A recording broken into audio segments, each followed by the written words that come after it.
Graças a paz, meus irmãos, e a todos que nos acompanham neste momento. Nesse mês queremos celebrar junto com os irmãos os 33 anos de existência aqui da PIB de Anapu.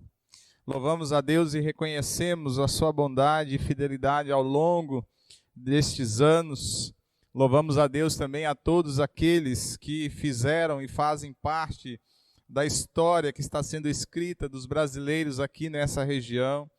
Somos gratos a Deus que mesmo em meio a essa pandemia que nos atingiu, Ele tem estendido o seu favor, o seu cuidado. A pandemia esta que chegou até nós, como todos os irmãos sabem, nos impondo algumas medidas restritivas, ao passo que nós estamos basicamente há 3 meses sem cultos coletivos aqui no templo. Alguns irmãos da nossa igreja também foram acometidos pela Covid-19. Uns estão ainda com a Covid-19 em processo de tratamento. E mesmo em meio a tudo isso, nós temos louvado ao Senhor, temos agradecido ao Senhor, porque de fato o Senhor tem cuidado de nós. Só que em meio a tantos desafios que nós temos, essa ausência de culto ou o fato de nós estarmos muito juntos uns aos outros, em casa, com a família, não coletivamente, e às vezes percebemos que podemos até desenvolver,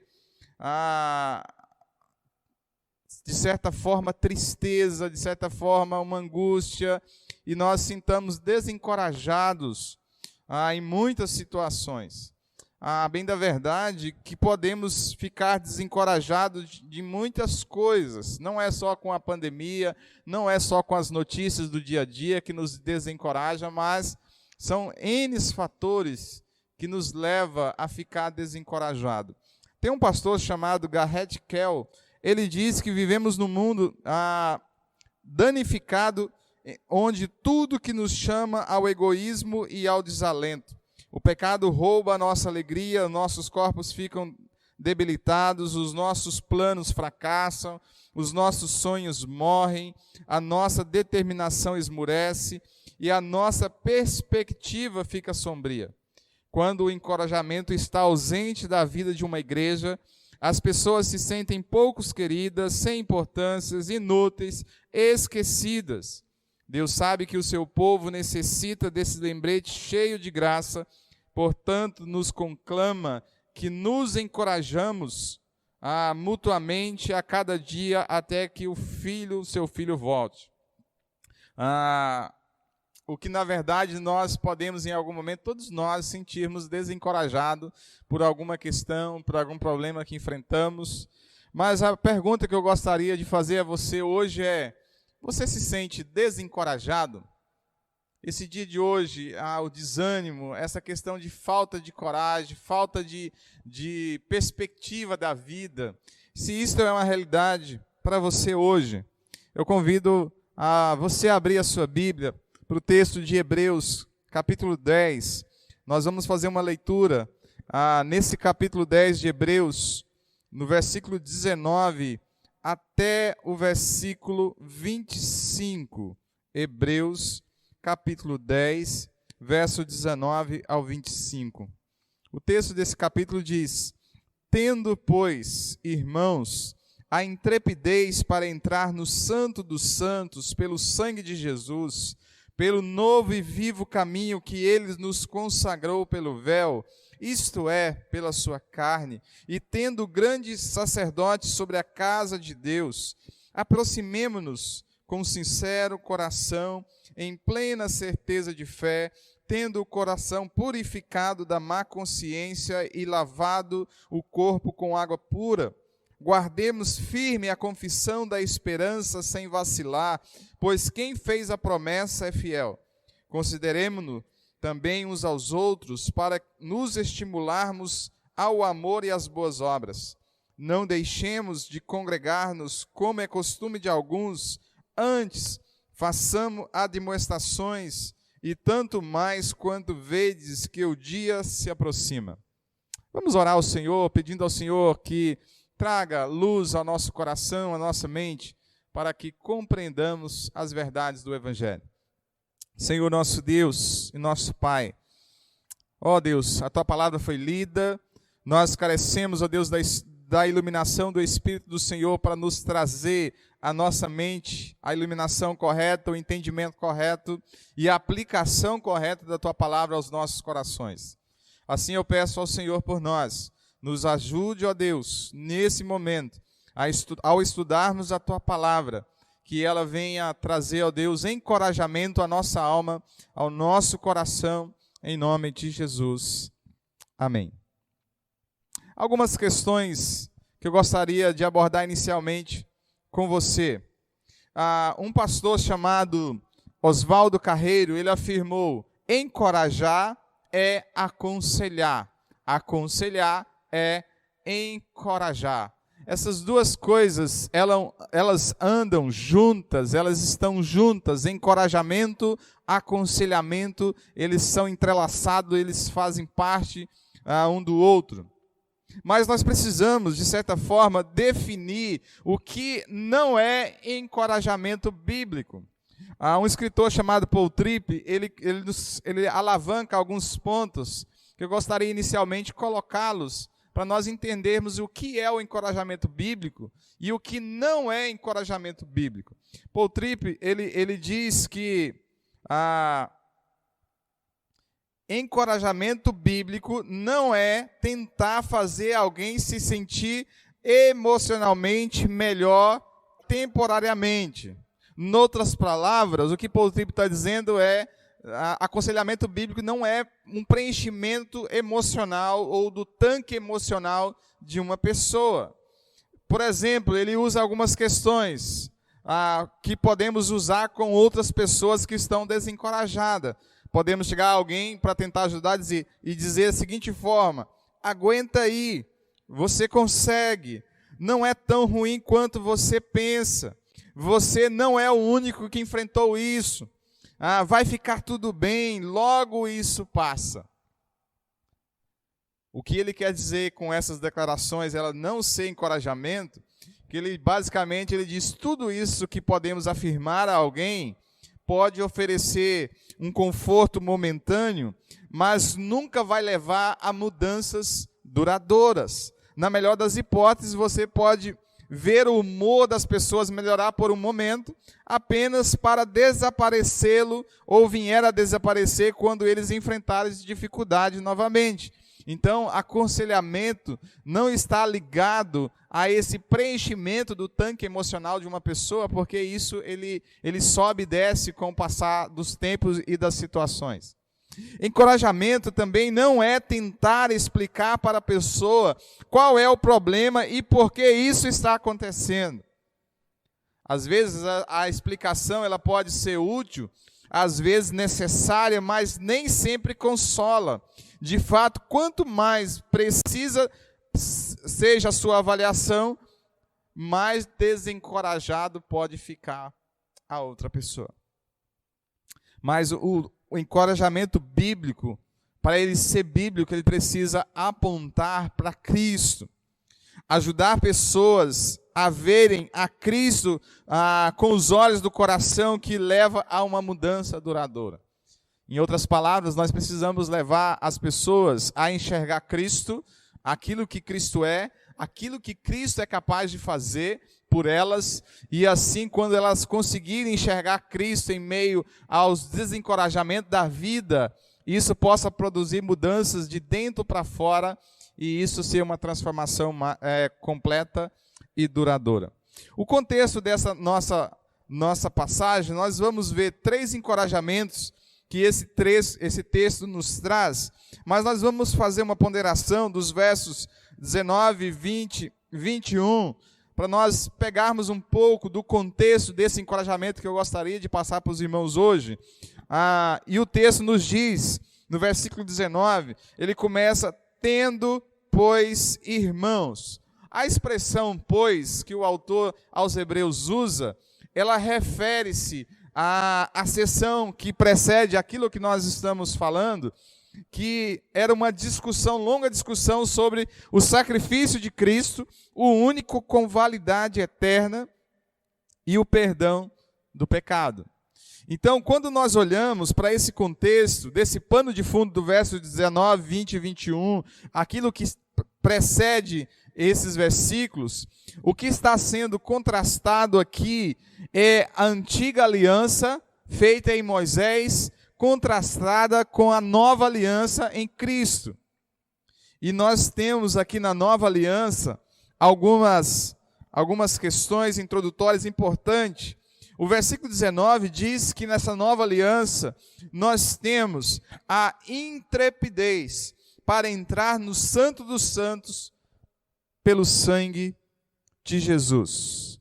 A palavra intrepidez, ela é uma tradução de uma palavra grega que fala de ousadia, de liberdade, de confiança, aberta e destemida, fala de segurança, para entrar no Santo dos Santos pelo sangue de Jesus. Aquilo que nenhum adorador na antiga aliança teria a ousadia de entrar no Santo dos Santos do tabernáculo. Até mesmo o sumo sacerdote entrava no Santo dos Santos somente uma vez por ano. E o que o autor aos Hebreus diz, nós temos essa liberdade.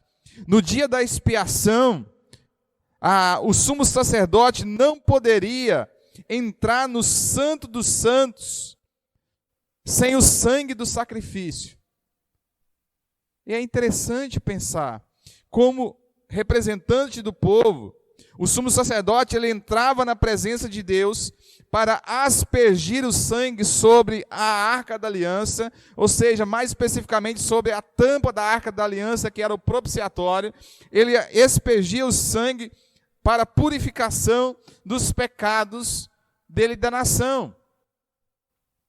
E o texto nos diz que nós temos essa ousadia de entrar no Santos dos Santos por causa ou pelo sangue de Jesus que foi aspergido sobre a Arca da Aliança, e pegar a figura da Arca da Aliança e lembrar que dentro da Arca da Aliança estava a lei de Deus.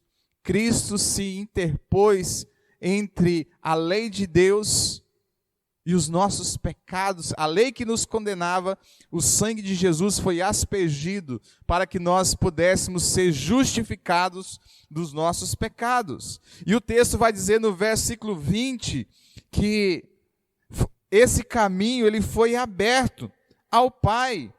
Esse caminho novo e vivo caminho, um caminho que ele é recente, de tão pouco tempo, e Cristo na verdade é esse novo caminho. Ele diz em João 14,6, eu sou o caminho, esse caminho de acesso ao Pai, livremente ao Pai. É interessante pensar um pouco mais, o texto diz que tendo um grande sumo sacerdote sobre a casa de Deus, ou seja, sobre a igreja. Hebreus capítulo 3, verso 6, lá está escrito, mas Cristo é fiel como filho sobre a casa de Deus, e esta casa somos nós, se é que nos apegamos firmemente à confiança e à esperança da qual nos gloriamos. Ele fala de Cristo ser como filho sobre a casa de Deus. Ele disse, essa casa somos nós. E baseado nessa confiança, nessa ousadia de entrarmos no lugar mais santo, pelo sangue de Cristo, pelos méritos de Cristo, esse caminho que nos foi aberto, quando o véu se rasgou de cima a embaixo, a carne de Cristo foi rasgada em nosso favor. Nós temos esse grande sumo sacerdote. E agora nós temos algumas ações a nos fazer, a nos envolver, que certamente produzem encorajamento a todo discípulo de Cristo. Nós vamos usar essa expressão, 3 ações que produzem encorajamento no discípulo de Cristo. A primeira delas, que eu gostaria de trazer à nossa memória, é que a primeira ação que produz encorajamento no discípulo é desejar estar na presença de Deus. O verso 22, ele usa a expressão aproximemo-nos com sincero coração, plena certeza de fé e coração purificado da má consciência e lavado o corpo com água pura. Desejar. O verbo aproximemo-nos, ele é um verbo que está no tempo presente, na forma plural. Isso significa que traz-nos a ideia de achegarmos, adentrarmos na presença de Deus, chegarmos até a presença de Deus. E ele ainda nos recomenda a forma que isso deve ser feita. Ele diz: acheguemos, todos nós. E para nós estarmos na presença de Deus, precisamos primeiro estar com um sincero coração, ou com sinceridade de coração. Novamente aqui o pano de fundo é a antiga aliança. Em Levítico 10, versículo 1 e 2, lá diz que 2 filhos de Arão, que foi consagrado ao sacerdócio, chamado Nadab e Abiú, quando eles chegaram, eles ofereceram sobre o altar um fogo estranho, e imediatamente eles foram mortos pelo Senhor.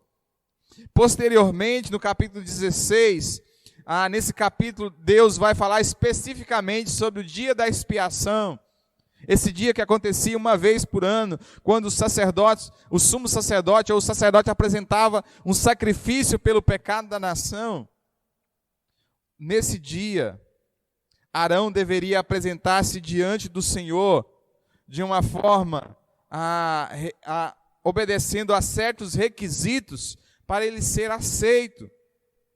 E é interessante que lá o texto de Levítico diz que ele precisava tomar banho em água pura, ele precisava se purificar, e o texto diz que nós precisamos chegar até Deus com um sincero coração.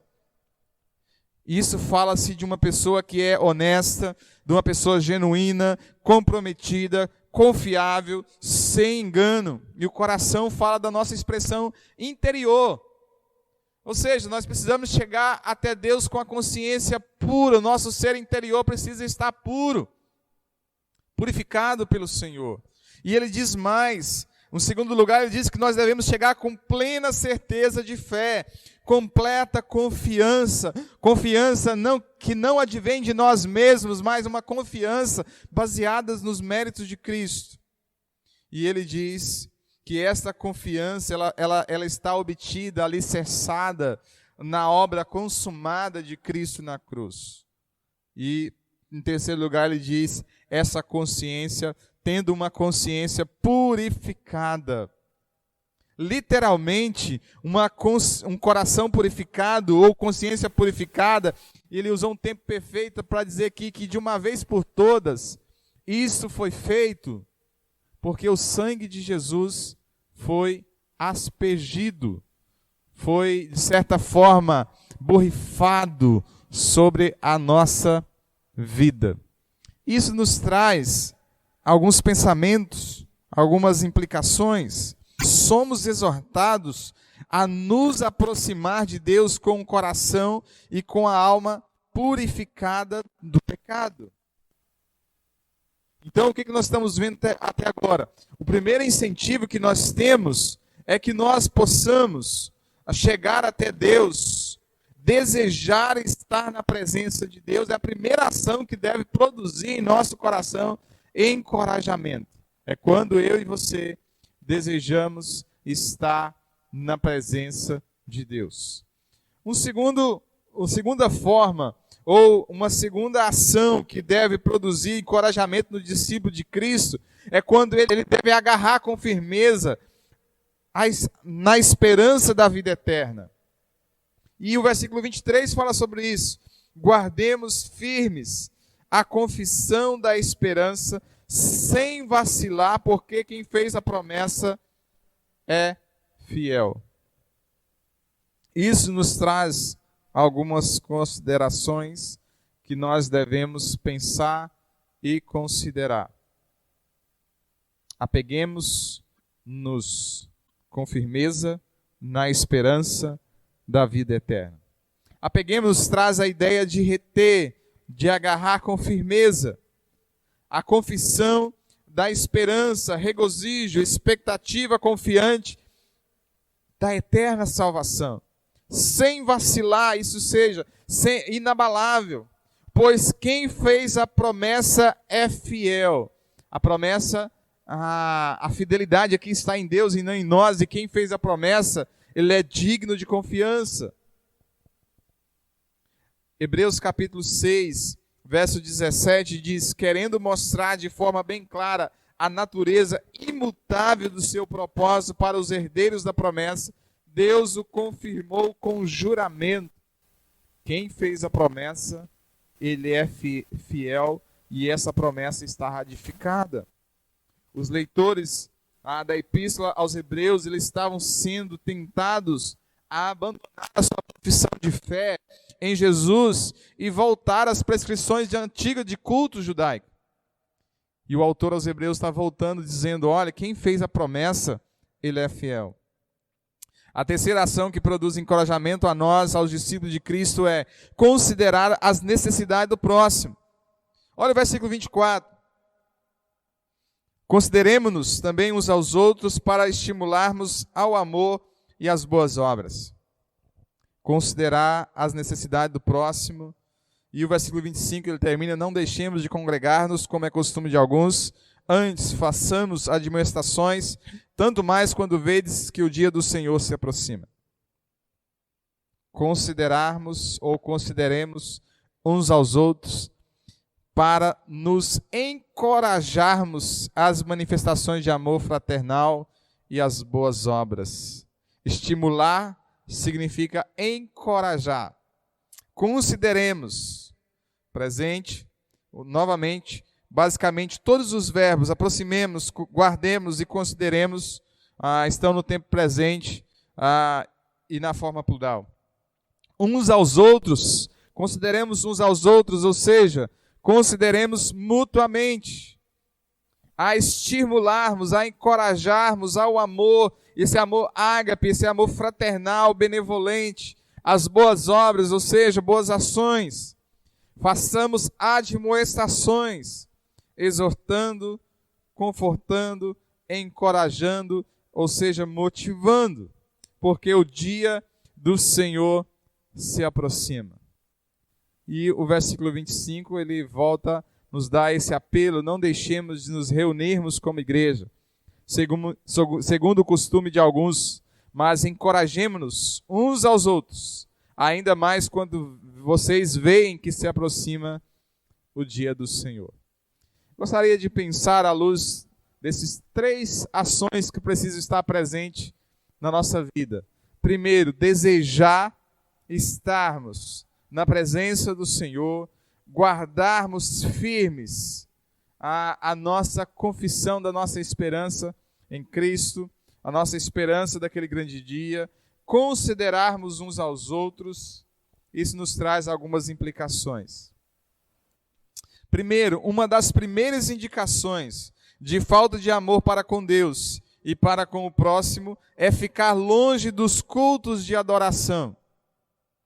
Na verdade, todos nós, cristãos, em meio a essa pandemia, nós estamos sentindo a falta de estarmos juntos na igreja.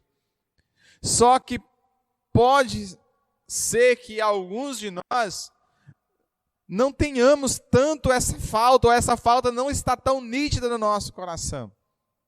Pior ainda é quando os cultos aconteciam e nós, de alguma maneira, não priorizávamos os cultos, havia outras coisas. Todo cristão genuíno necessita da comunhão do corpo. Isso aqui é uma das implicações mais claras que nós temos. Nós necessitamos da igreja. A ausência do corpo pode produzir esfriamento espiritual. E talvez seja um dos maiores temores de nós pastores, tanto meu, pastor Elcio, porque a ilustração que nós temos é de brasas no braseiro. Quando você tira uma brasa do meio de um braseiro, ela pode vir a apagar mais rapidamente. E o nosso temor nesse tempo é devido ao distanciamento, à ausência dos cultos, muitos venham a esfriar o seu amor por Deus, pela palavra e se esfriar na fé. Mas eu gostaria ainda de trazer mais algumas implicações. Eu gostaria de usar uma escritora aqui chamada Nancy DeMoss, que ela escreve muito para mulheres, e talvez essas implicações estão direcionadas mais às mulheres. Ela diz assim: por onde começar essa tarefa de encorajamento? Ela disse: comece por sua família. Essa primeira sentença dela é algo aplicável tanto para os homens quanto para as mulheres. Se você deseja ser um encorajador, saiba que primeiro todos os verbos eles estão no plural para dizer que não é uma responsabilidade só do pastor da igreja. Encorajamento é um dever de todo cristão. Então ela diz: por onde começar? Comece com a sua própria família.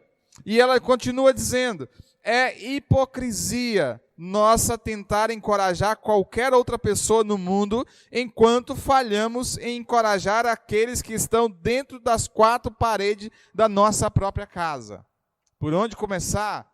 Começamos pelo nosso lar. E ela vai além. Você que é casada, seu marido precisa que você seja a sua torcedora número 1. Seu lar precisa de um refúgio, o seu lar precisa ser um refúgio para o seu marido, o lugar onde ele sabe que poderá ser encorajado constantemente. Da mesma forma, as mulheres precisam ser, as casadas, serem encorajadas por seus maridos. Eles precisam começar essa tarefa também no lar. Mães, os seus filhos, não importa quão jovens ou velhos, precisam do seu encorajamento. Quantas pessoas falam palavras de encorajamento para nós? Nós somos motivados a viver de acordo com as palavras delas. Todos florescem por meio do encorajamento. Assim será também com os seus filhos. E ela termina o seu posicionamento nessa questão dizendo: a melhor forma de experimentar o encorajamento que você deseja é se tornar uma pessoa que encoraja outros. Assim, peça a Deus que lhe ajude a ver as pessoas com os olhos dele, a amá-las com o coração dele e a encorajá-las com as mãos auxiliadoras dele. Ao fazer isso, Deus encorajará e fortalecerá o seu coração. E eu gostaria de terminar pensando em duas aplicações. Primeira, comece agora. Quem você pode encorajar nesse dia de hoje? Quem te abençoou a sua vida que você pode agradecer? Que versículo que você pode trazer à memória para compartilhar com eles? Você pode fazer isso hoje. Segundo, ore para que Deus faça de você um encorajador. Peça a Deus que lhe dê um coração que ama os outros e dê criatividade para saber como demonstrar isso. Peça para que Ele o ajude a você vencer o egocentrismo e crescer no desejo de edificar os outros. Esse é o nosso desafio. Lembrando da palavra do pastor Oswaldo Carreiro, encorajar é aconselhar. Aconselhar é encorajar. Dever de todos nós cristãos. Se você pensava, pastor, se o pastor está falando de encorajamento, o pastor precisa me encorajar, saiba que é papel de todo cristão, inclusive de você, encorajar outros irmãos na fé. E nós fazemos isso, conforme nós vimos hoje. Como que nós podemos fazer isso?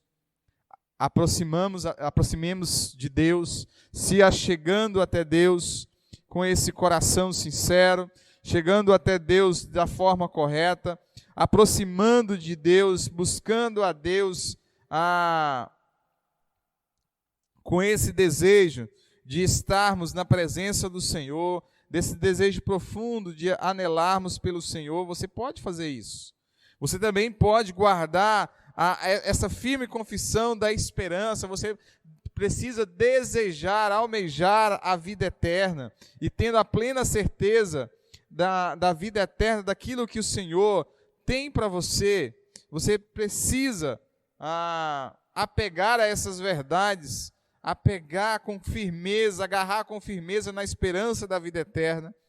E por último, você precisa, versículo 24, considerar as necessidades dos outros.